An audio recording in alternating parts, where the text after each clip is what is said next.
வரவேற்கிறோம். அடியின் மூலமாக அன்பான திருச்சபை உறவுகளுக்கு ஆண்டவரை மீட்பதற்கு நம்முடைய வாக்குகளுக்காக ஜெபிக்கின்றோம். அடியனை மறைத்து நீர் வெளியிடும் அடியனுடைய வாய்ப்பார்த்தைகளும் அன்பான திருச்சபை உறவுகள் ஒவ்வொருடைய இருதயத்தின் எண்ணங்களும் உடைய சமூகத்தில் இறுதியாய் இருப்பதாக.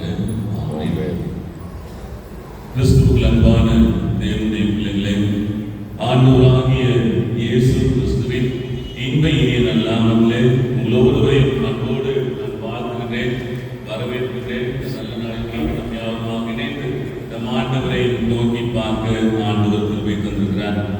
மத்தேயு எழுதின நற்செய்தி நூல் 25ஆம் அதிகாரம் 35வது வசனத்திலே நாம் இவ்வாறு வாசிக்கின்றோம். பசியாயிருந்தேன், எனக்கு உணவு கொடுத்தீர்கள். தாகமாயிருந்தேன், என் தாகத்தை தீர்த்தீர்கள்.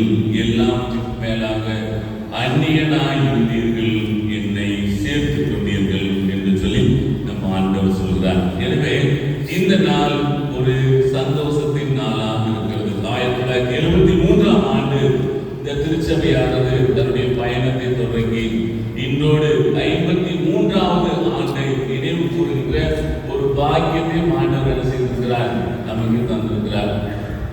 கர்த்தருடைய ஆலயத்துக்கு போவோம் வாருங்கள் என்று சொன்ன உடனே நான் என்ன செய்தேன், மனமகிழ்ச்சியாய் இருந்தேன் என்று சொல்லி தாவீது சொல்வதை போல நாமும் என்ன செய்திருக்கிறோம், இந்த நாளில ஆண்டுடைய திருச்சபைக்குள்ளாய் வந்திருக்கிறோம்.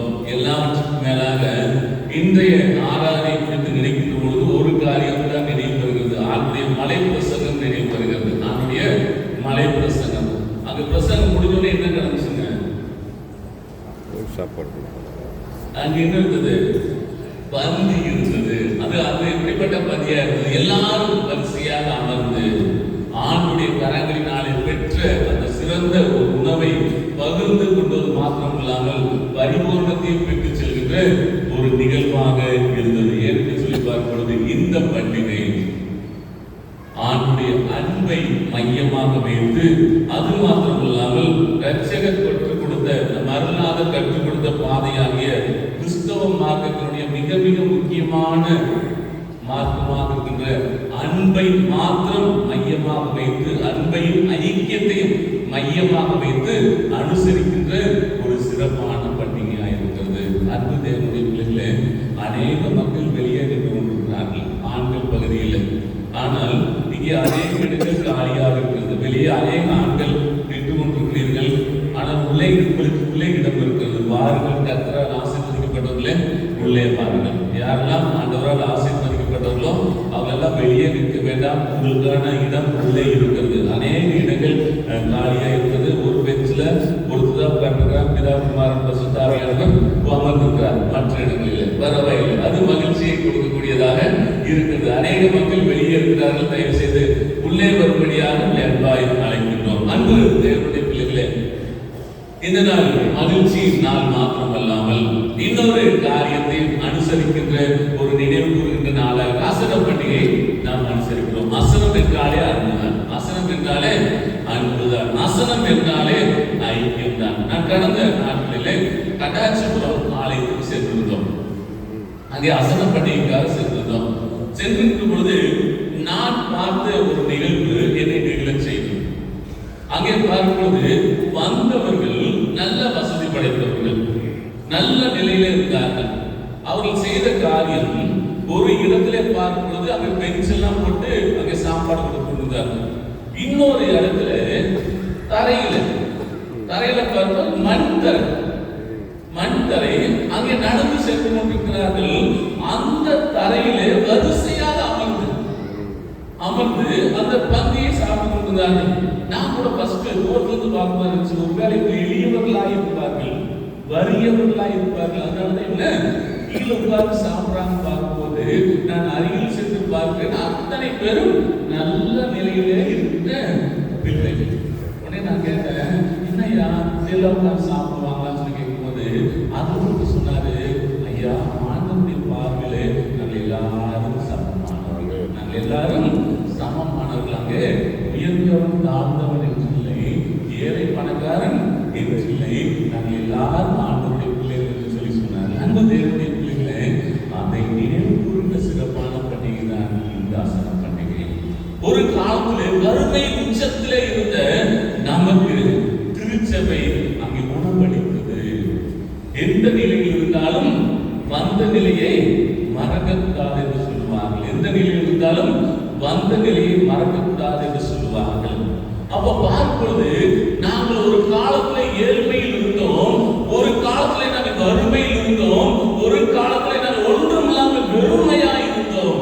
ஆனால் இன்று எங்கள் தேவன், நாங்கள் நம்பினை ஆண்டவர் எங்களை மேன்மையாய் வைத்திருக்கிறார், எங்களை உயர்த்தி வைத்திருக்கிறார் என்று சொல்லி உலகத்தின் பார்வையில் எங்களை ஆண்டவர் உயர்த்தி வைத்திருக்கிறார். ஆனால் ஆண்டவர் முன்பாக நாங்கள் எல்லாருமே ஏழ்மையானவர்கள் அல்ல, எல்லாருமே எளிமையானவர்கள் என்பதை நினைவு கூர்ந்து மிகுந்த மனமகிழ்ச்சியோடு எல்லாரும் சமமாக அமர்ந்து அனுசரிக்கின்ற சிறப்பான பண்டிகையாக இந்த பண்டிகை இருப்பதை நாம் எண்ணி நம் ஆண்டவருக்கு நன்றி செலுத்த அழைக்கப்படுகிறோம். இந்த பண்டிகை நினைவு கூற வந்திருக்கின்ற உங்களிடத்தில் ஒரு கேள்வி என்ன கேள்வியா இருக்கும்? விடிய முடிச்சுட்டு இருந்தவங்க எல்லாம் தூங்காம உட்கார்ந்துருக்காங்க. விடிய முடிச்சுட்டு இருந்தவங்க எல்லாம் தூங்காம இருக்காங்க. இருந்தாலும் பரவாயில்ல, கர்த்தருக்கு பிரியமானவங்களுக்கு ஆண்டவர் என்ன செய்வார்? அப்ப என்னன்னா, உங்களுக்கு எப்பவும் கேட்கிற ஒரே கேள்விதான், சந்தோஷமா இருக்கீங்களா? சந்தோஷமா இருக்க ஒரு அலையிலே சொல்லலாமா? சத்தமே சந்தோஷமா இருக்க ஒரு அலையிலே சொல்லலாமா?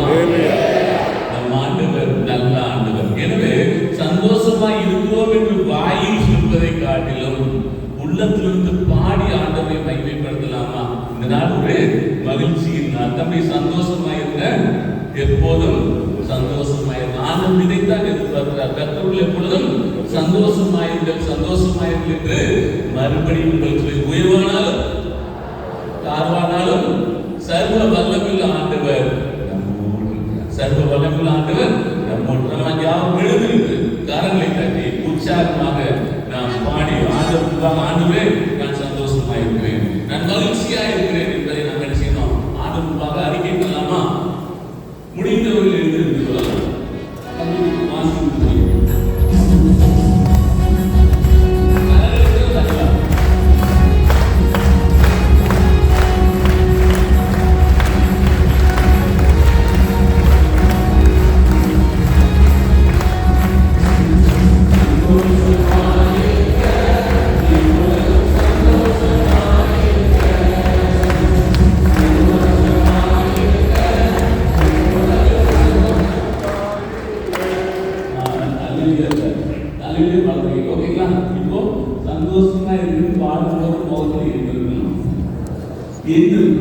ஆண்டவருடைய திருச்சமூகத்துக்குள்ளாய் வந்த நம் ஆண்டவர், நம் அருள்நாதர் நம் ஒவ்வொருவரிடம் இதைத்தான் எதிர்பார்க்கிறார்.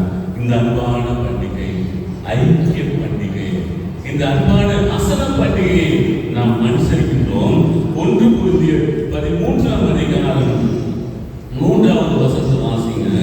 1 கொரிந்தியர் 13ஆம் அதிகாரம் 3வது வசனம்.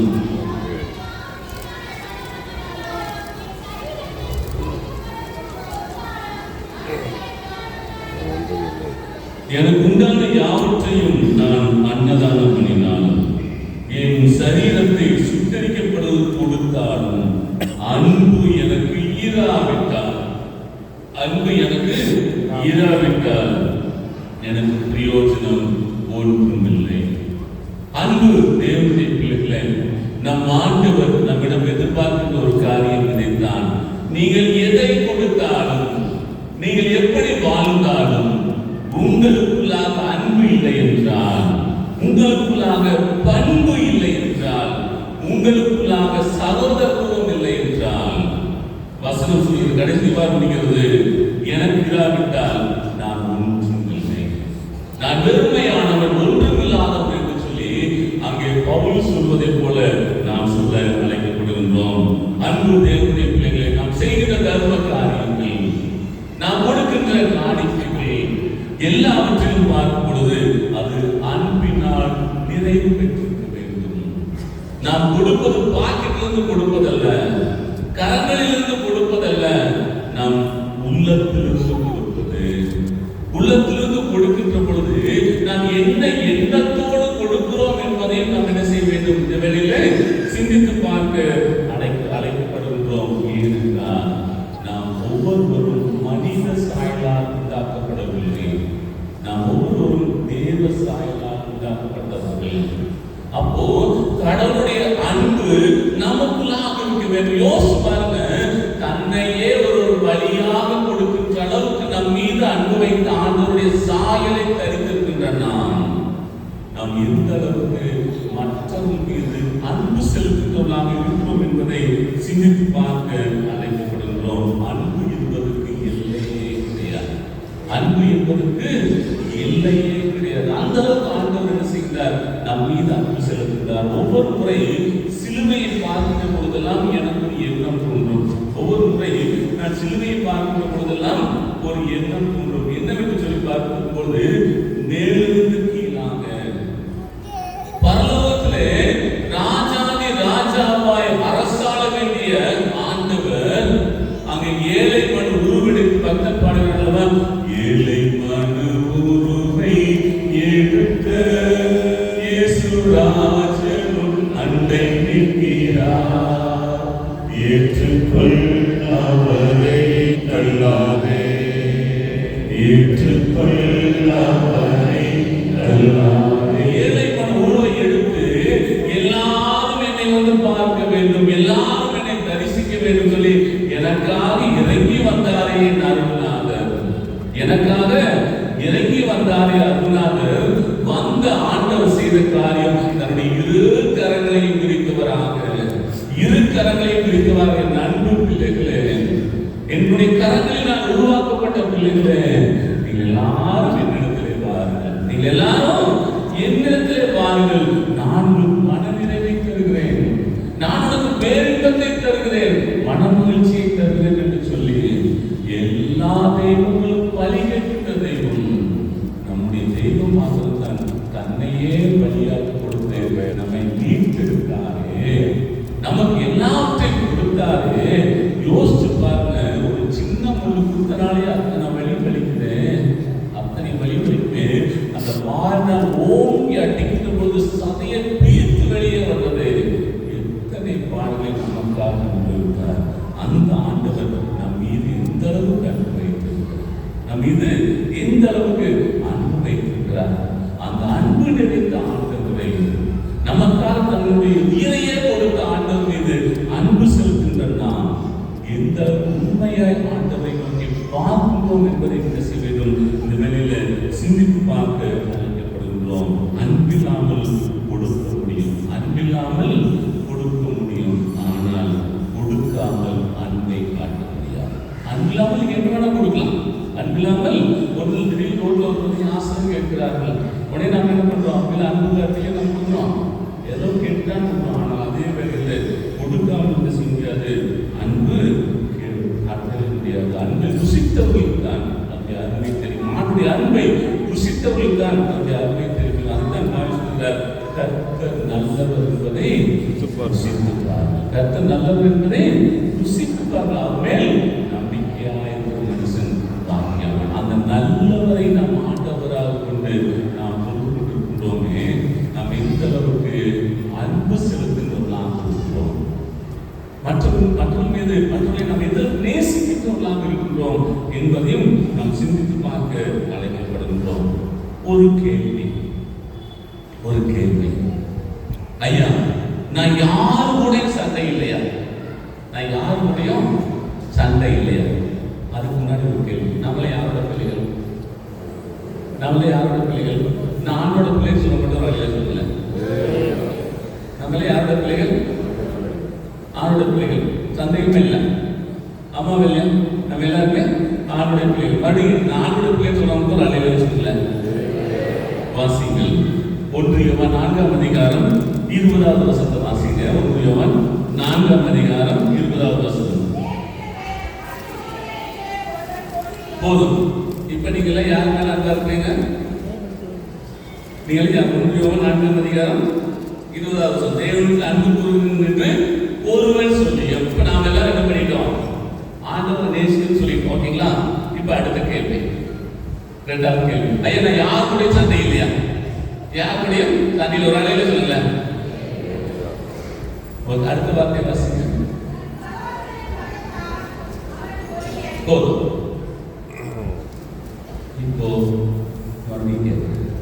நான் யாருடைய சண்டை இல்லையா? ஒரு அலையில சொல்லல. நான் எல்லாரையும் நேசிக்கிற ஒரு அலையில சொல்லல. ஒன்று ஒரு காரியம், அவர்கள் உங்களை நேசிக்காவிட்டாலும், தெளிவாக சொல்றேன், அவர்கள் உங்களை நேசிக்காவிட்டாலும், அவர்கள் உங்களை வெறுத்தாலும் நீங்கள் நேசிங்கள். நீங்கள் நேசிங்கள். இதைத்தான் கடவுளை பார்க்கிறார். இதைத்தான் கடவுளை ஒன்றும் இல்லை. நீங்க ஒரு வெறுத்தை வச்சுக்கல, அவங்க முன்னாடி ஆப்போசிட் வந்து உங்களுக்கு என்ன வரும்? என்ன வரும்? ப்ரெஷர் இல்லை, ப்ரெஷர் வரும், டென்ஷன் வரும், போய் இந்த மூஞ்சிலேயே முடிச்சுட்டு எல்லாம் இருக்கும். ஆனால் அதே வேலையில நீங்க அவங்களுக்கு இருக்கால வரும்போது அவங்க வச்சுட்டு வச்சோம், நீங்க ஸ்மைல் பண்ணிட்டு போங்க. உங்களுக்கு எப்படி இருக்கும்? உங்களுக்கு வர வேண்டிய ப்ரெஷர் அவங்களுக்கு வந்துடும், இல்லை உங்களுக்கு வர வேண்டிய ப்ரெஷர் அவங்களுக்கு வந்துடும். அப்ப அதான் வசனம் சொல்லுகிறது, தான் கண்ட சகோதரத்தில் அன்பு கூறாதவன் தான் காணாத இடத்துல எப்படி அன்பு கூற முடியும்? அன்பு தேவனுடைய பிள்ளைகள் வாழ்கின்ற காலங்கள் அடுத்த நிமிடம் நாம் இருப்போமா என்பது தெரியாது. இப்ப இருக்கிற போனஸ் பீரியட்ல இருக்கு. கிட்டத்தட்ட 20 ஆண்டுகளுக்கு முன்பாக, 30 ஆண்டுகளுக்கு முன்பாக ஒரு ஊர்ல ஒரு இழப்பு வந்துச்சுன்னா, ஒரு இறந்தாங்கன்னா நமக்கு எத்தனை வயசுல இருந்தாங்க? 90 வயசுங்க, 95 வயசுங்க, 80, எல்லாமே ஏதோ 80 தான். இன்னைக்கு 7 வயசு பையனுக்கு ஹார்ட் அட்டாக் வந்துச்சா இல்லையா? அப்ப என்னன்னா, அடுத்த நிமிடம் நாம் வாழ்வது நிலையற்ற வாழ்க்கை. ஒரு ஐயா சொல்லுவார், என்ன சொல்லுவார், நான் பேசிட்டு சொல்லுவாங்க, சொல்லுவார், என்ன சொல்லுவாருன்னா, ஐயா நான் இப்ப இருக்கிறது போனஸ், இப்ப இருக்கிறது போனஸ், இப்ப நான் யாரும் பிரசனையா சொல்லுவார், இப்ப நான் இருக்கிறது எனக்கு போனஸ் டைம். அப்ப என்னன்னா, இப்ப இந்த நிமிஷம் நான் இருக்கிறது போனஸ் டைம், அவ்வளவுதான். அடுத்த நிமிஷம் நமக்கு தெரியாது. அப்ப வாழ்கின்ற காலத்திலே நாம் என்ன செய்ய வேண்டும்? அன்போடு வாழ அழைக்கப்படுகிறோம். என்றால் அந்த அன்பு என்பது அழியாத அன்பு, அந்த அன்பு நிலையான அன்பு. அதைத்தான் பக்தன் அழகை பாடுகிறார். அன்பு அழியாதல்லோ அவனமே அன்பரின் இன்பர்களும், அன்பு அழியாதல்லோ அவனமே அன்பரின் இன்பர்களும், பொன்னடி பூமானி பூத்தோயை பெற்றதா, பொன்னடி பூமானி பூத்தோயை பெற்றதா, என்னுடன் தங்குவர் என்னுளி காலமாய் பக்தருடன் பாடுவேன், பரமசபை கூட்ட புலம் கூடுவேன், பக்தருடன் பாடுவேன். அன்பு அழியாதல்லோ அவனமே அன்பர் என் இன்பர்களும், உன்னடி உன்னாளனுடைய அடியிலே நான் அந்த பூமானின் பாதத்திலே வருகின்ற பொழுது நான் புத்துயிர் பெறுகிறேன், புது வாழ்வு பெறுகின்றேன், மறுவாழ்வு பெறுகின்றேன். ஏனென்றால் நாம் வேற எங்கே போகல, என்னை நேசிக்கின்ற, என் மீது அன்பு செலுத்துகின்ற என் அருளாளரின் பாதத்திலே நான் வந்து அமர்ந்திருக்கிறேன் என்று சொல்லி பக்தன் பாடுவதை போல அன்பு தேவனுடைய பிள்ளைகள அந்த அழியாத அன்பை நம் மீது பொழிகின்ற நம் அருளாளத்தில் வரும் பொழுது அன்போடு நாம் என்ன செய்ய வேண்டும்? இந்த பண்டிகையை அனுசரிக்க வேண்டும். 2வது காரியம், ஆர்வத்தோடு செய்ய வேண்டும். 2 கொரிந்தியர் 9ஆம் அதிகாரம் 7வது வசனத்தை வாசிங்க. 2 கொரிந்தியர் 9ஆம் அதிகாரம் 7வது வசனம்.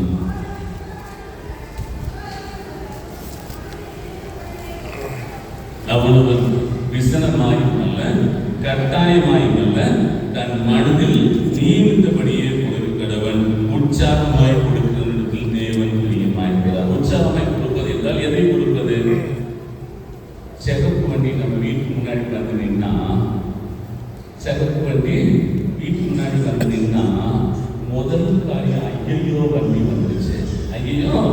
வண்டி வந்துச்சு முதல் காரியம்.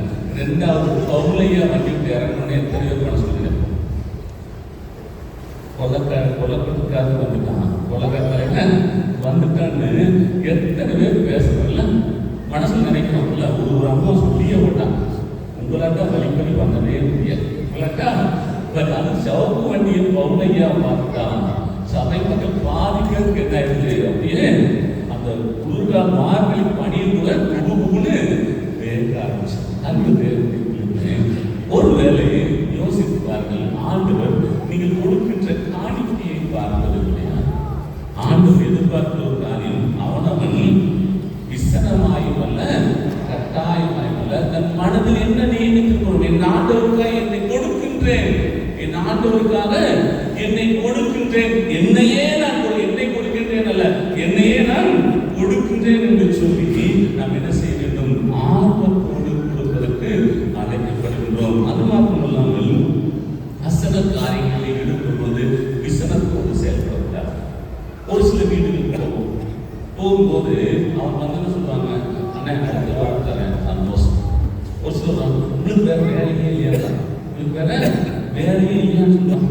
இன்னொருத்தர் சொல்லுவாங்க, நாங்களே எதுக்கு கொடுக்கணும்னு வேற கேட்பாங்க, உங்களுக்கு எதுக்கு கொடுக்கணும். அப்போ 3 வகையாக போனோடனே ஒரு அம்மாங்க உண்மையாலுமே ஒவ்வொரு வேலையும் நான் நினைத்து பார்க்கிறது, வறுமையில் வாழ்க்கலாமா, வறுமையில் வாழ்க்கலாமா. நம்முடைய திருச்சபை சார்ந்தவர்கள் நாங்கள் போகிறோம், வீட்டுக்கு போகிறோம், போனோடனே அசந்து போனோடனே அந்த ஜோம் பண்ணிட்டு நாங்கள் ரூபாய் பண்ணி கொடுக்கலாம், உங்கள் பேர் அந்த வரணும்னு சொல்லும்போது, இல்லைங்கய்யா நான் எடுத்து வச்சுக்கிறீங்கய்யா, அந்த மாதிரி சொன்னேன், இல்லைங்கய்யா நான் எடுத்து வச்சுக்கிறேன்னு சொல்லிட்டு ஒரு மஞ்சள் எடுத்தாங்க. எடுத்து பார்த்தா நான் நினச்சேன் ஒரு 450 ரூபா கொடுத்துருவாங்க, இல்லை ஒரு 200 ரூபா கொடுத்துருவாங்கன்னா, நான் எங்கள் அப்பாவுக்கு கொடுக்காம நான் வேற யாருக்கு கொடுக்க சொல்லுறேன். எங்கள் அப்பாவுக்கு நான் கொடுக்குறியா, எங்கள் அப்பா எனக்கு கொடுத்தாரு, எங்கள் அப்பாவுக்கு நான் கொடுக்குறேன்னு சொல்லிட்டு 2500 ரூபாய் அதை வாங்கும்போது என்னுடைய கரங்கள் அடிப்பாங்க. என்னன்னா அவர்கள் செய்த காரியம் தங்கள் வறுமையிலும் இயலாமையிலும் தனக்கு உண்டான எல்லாவற்றையும் அந்த அம்மா செஞ்ச காரியம். அடுத்த வேலை அவங்களுக்கு இருக்குமா, என்ன வாங்கறதே மனசு இல்லை, அடுத்த வேலை அவங்களுக்கு இருக்குமா இல்லையா என்பது தெரியாது. அந்த அம்மா சொல்ற ஒரே வார்த்தை, எங்க அப்பா எனக்கு கொடுத்தாரு, எங்க அப்பாவுக்கு நான் கொடுத்தேன். இதுதான் உள்ளத்திலிருந்து, இதுதான் உள்ளத்திலிருந்து கொடுப்பது.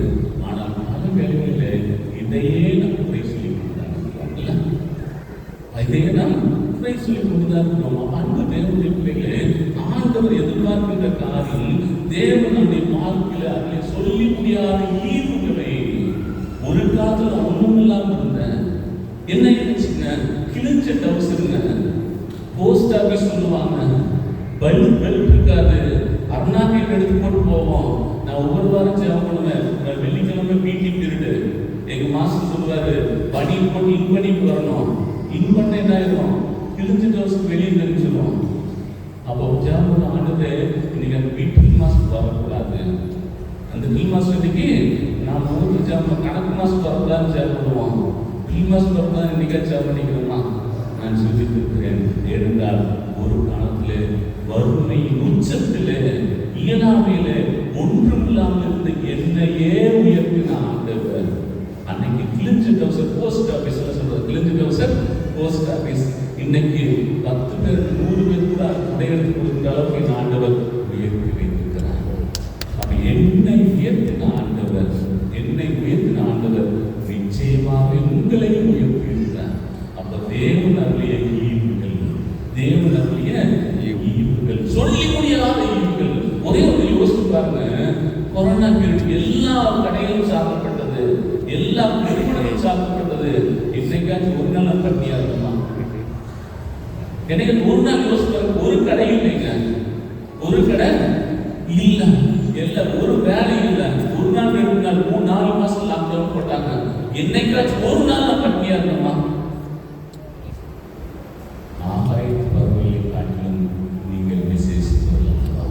நீங்கள் விசேஷித்தவர்கள். நம்ம ஆண்டவர் நல்ல ஆண்டவருங்க, நம்ம ஆண்டவர் நல்ல ஆண்டவர். ஒவ்வொரு சூழலிலும் நம்ம ஆண்டவரை நம்ம எண்ணி பார்த்து ஒன்றில் இந்த ஆலயத்துக்கு தனியாக அமர்ந்து யோசிச்சு பாருங்க. தனியாக உட்கார்ந்து அப்படியே யோசிச்சேன்னா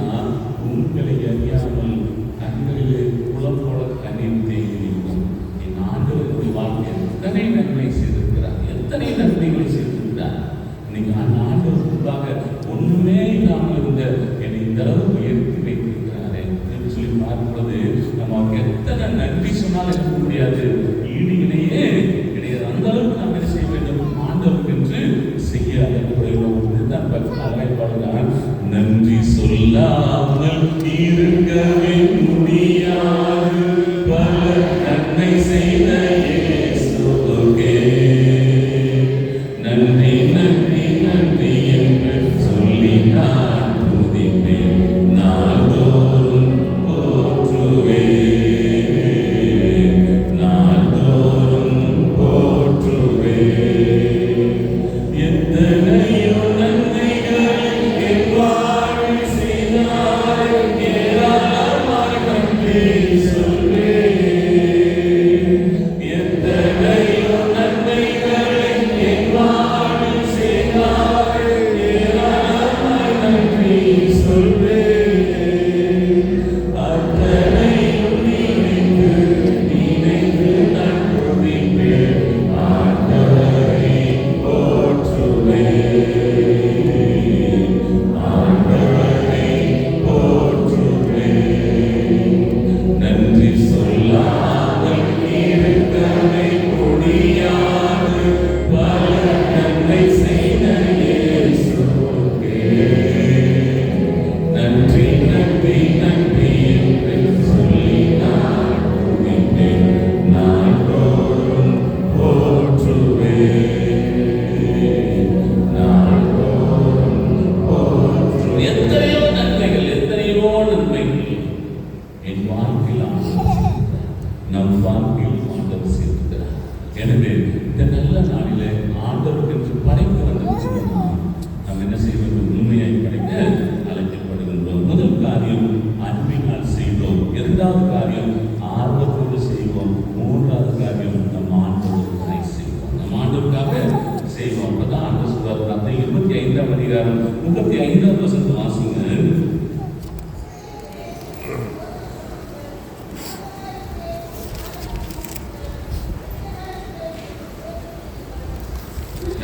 ஆண்டவர் சொல்கிறார், பசியாயிருந்தேன், எனக்கு போஜனம் கொடுத்தீர்கள், தாகமாயிருந்தேன், என் தாகத்தை தீர்த்தீர்கள், அந்நியனாயிருந்தேன், என்னை சேர்த்துக் கொண்டீர்கள். பார்ப்பொழுது இன்றைக்கு எத்தனையோ பேர் பசியோடு இருக்கிறார்கள், எத்தனையோ பேர் உடை இல்லாமல் இருக்கிறார்கள், எத்தனையோ பேர் உணவில்லாமல் இருக்கிறார்கள், உறைவிடம் இல்லாமல் இருக்கிறார்கள். ஆனால் பார்ப்பது நாம் பசியாக இருக்கவில்லை, உடை இல்லாமல் இருக்கவில்லை, உறைவிடம் இல்லாமல் இருக்கவில்லை. நம் ஆண்டவர் நமக்கு நிறைவாய் இருக்கிறார். பண்டிகை காலங்கள் வருகிறது, கிறிஸ்துமஸ் காலங்கள் வருகிறது, கிறிஸ்து பிறப்பின் காலங்கள் வருகிறது. 24ஆம் தேதியிலே எனக்கு இன்னும் அந்த உடை கிடைக்கவில்லையே, உடை வாங்க முடியவில்லை என்று சொல்லி எத்தனை குடும்பங்களில் கொண்டிருக்கிறது. எங்களது வாழ்க்கையும் அப்படித்தான் இருந்தது. 24ஆம் தேதி நைட்டு 12 மணிக்கு ஒரு கையில் வருவார். 24ஆம் தேதி நைட்டு 9 மணிக்கு நாங்கள் டெய்லர்கிட்ட போய் கேட்டுட்டு இருப்போம். அதிக காசு இருக்காது, 20 ரூபாய்க்கு தான் இருக்கும், 25 ரூபா தான் இருக்கும், அதுவும் இருக்காது. அந்த நேரத்தில் பார்க்குற ரங்கசாமிக்கு இருக்காங்க டெய்லர். அவர் சொல்லுவார், காசு கொடுத்து துணி எடுப்பார். வருஷத்துக்கு ஒரே ஒரு தடவை தான் புது துணி கிடைக்கும், வருஷத்துக்கு ஒரே தடவை தான் துணி கிடைக்கும். 12 மணி ஊருக்கு 1 கிலோமீட்டர் வாராயங்களை போகணும். போய் டெய்லர் நைட்டு 9 மணிக்கு போய் கெஞ்சிட்டு இருக்கோம். அவர் கதவு சாத்துவார். நான் இப்படி கடந்து கதவு சாப்பிட்ற நேரத்தில் எங்கள் வருஷத்துக்கு ஒரே ஒரு பண்டிகை, வருஷத்துக்கு ஒரே ஒரு பண்டிகை எங்கள் அப்பா கெஞ்சுவார், கொடுங்க என் பிள்ளை பாவம், என் பிள்ளைகள் வறுமை சமந்தது அவருடைய பிள்ளைகள். எத்தனையோ குடும்பங்கள் வறுமையில் இருக்கிறார். இந்த பண்டிகை காலங்களில் நம் ஆண்டவர் நமக்கு எத்தனையோ போஷித்திருக்கிறார், எத்தனையோ காரியங்கள் கொடுத்திருக்கிறார். நாம் எந்த அளவுக்கு மற்றவர்கள் உதவுகிறோம் என்பதை சிந்தித்து பார்க்க நாம் அழைக்கப்படுகிறோம். வசனம் சொல்கிறது, மத்தேயு 25ஆம் அதிகாரம் 40ஆவது வசனம் வாசிங்க.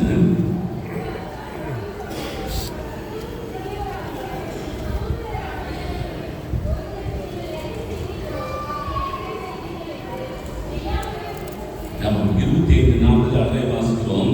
மிகவும் எளியவர்களாகிய என் சகோதரனாகிய உடை இல்லாமல் வறுமையில் இருப்பதற்கு நீங்கள் எதை செய்தீர்களோ அது வேறு யாருக்கும் செய்யவில்லை, அது எனக்கே செய்தீர்கள் என்று சொல்லி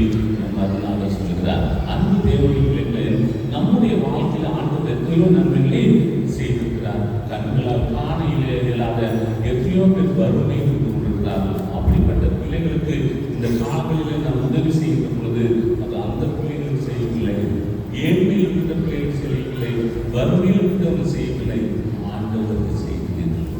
நம்ம பார்க்குற சிலுவையில் அவர் தொங்குறாருங்க. உண்மையாக பார்த்து அவரோட உடல் ஒட்டு துணியிலே சொல்கிறார்கள் வரலாற்று ஆசிரியர்கள். எல்லாவற்றையும் உணர்ந்து எல்லாவற்றையும் வெறுமையாக்கி ஒன்றும் இல்லாமல் நிர்வாணத்தோடு நின்றார் என்று வரலாற்று ஆசிரியர் சொல்லுகிறார்கள். அப்படிப்பட்ட ஆண்டவருக்கு நாம் இந்த காலங்களிலே என்ன செய்திருக்கிறோம் என்பதை நாம் சிந்தித்து பார்க்க அழைக்கப்படுகிறோம். அநேக மக்கள் வறுமையில் இருக்கிறார்கள், ஏழ்மையில் இருக்கிறார்கள், இயலாமையில் இருக்கிறார்கள். இந்த நல்ல நாளிலே நாம் யாரும் ஒன்று கூடி வந்திருக்கிறோம், ஒன்றாய் வந்திருக்கிறோம், ஒன்றாய் வந்து நாம் தைக்கியம் என்ற அசன பணிகளை பங்கு வருகின்றோம். பங்கு பெறுகின்ற பொழுது ஒரே ஒரு காரியத்தை தான் நாம் செய்ய அழைக்கப்படுகின்றோம். அன்பினால் அனுசரிப்பது மாத்திரமல்லாமல் ஆர்வத்தோடு மேற்கொண்டு ஆண்டவருக்காக இந்த காரியத்தை செய்வோம். ஆண்டவர் இந்த நிறைவான ஆசீர்வாதத்தை இந்த காலத்தில் பெற்றுக்கொள்வோம். ஆண்டவருக்காக திருமொழிகளையும் நாம் ஒவ்வொருவரையும் ஆசீர்வதித்து பாதுகாத்து வழிநடத்துவாராக. ஆமென். ஜெபம் செய்வோம். மகளிருக்கும் திருப்பி நிறைந்த நல்ல ஆசீர்வாதமான நாள் என் காலங்களை நிகழ்கிறோம். கேட்டு இறைவாக்கு பேசுவோமே. நாங்கள் ஒவ்வொரு சூழலிலும் எங்கள் கடந்த கால வாழ்வை எண்ணி பார்த்து இந்த நாளிலே எங்களுக்காக செய்த ஒவ்வொரு நன்மைகளை நினைவு கொண்டு உனக்கென்று எங்களை நாங்கள் அர்ப்பணித்து இந்த பண்டிகைகளை பங்கு பெற்று இந்த நாமத்தை மைமைப்படுத்துவோம். அதுதான் கிடைக்கிற நிறைவான ஆசீர்வாதங்களை பெற்றுக்கொண்டு வாழ்ந்து செழிக்கும் அல்ல இயேசு வழியாய் வேண்டுகிறோம். நல்ல